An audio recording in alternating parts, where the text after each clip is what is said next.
గతంలో కాంగ్రెస్ ప్రభుత్వంలో ఉన్నప్పుడు తప్ప ఆ తర్వాత ఎప్పుడు కూడా రైతులకు ఎక్కడ ఇబ్బంది కలగలేదు.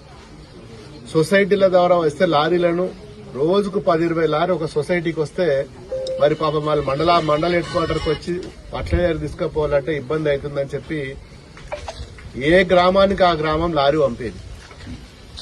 సపోజ్ మిడిదొడ్డికి పోతే 2 రోజుల కూలి ఖరాబ్ అవుతుంది, పని ఖరాబ్ అవుతుంది. మరి చెప్పేవాళ్ళకు ఫర్టిలైజర్ కావాలి, యూరియా కావాలంటే మరి మిడిదొడ్డి సొసైటీకి వచ్చిన లారీని కూడా చెప్పేవాళ్ళకు పంపించి 2-3-4 లారీలు వచ్చి ఇక్కడనే అన్లోడ్ చేపించి రైతులకు ఇక్కడనే మరి పంచేది.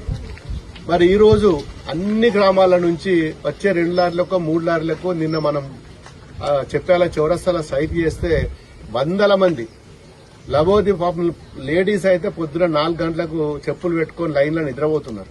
అంటే ఇవాళ పరిస్థితి ఏ విధంగా ఉందో ఒక్కసారి ఆలోచించుకోవాలి.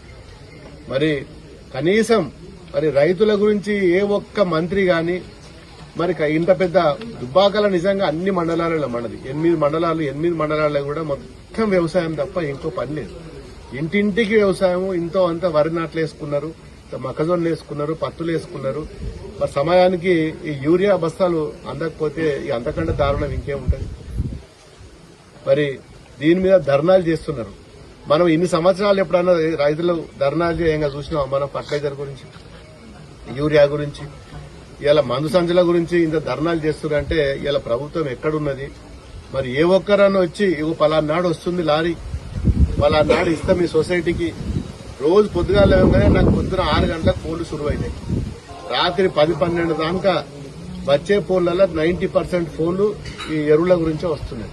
అంటే ఇంత దారుణం ఉందంటే మరి ప్రజలు కూడా గమనిస్తున్నారు. ఏది ఏమైనా ఈ రోజు ప్రభుత్వం పూర్తిగా ఫెయిల్ అయిపోయింది.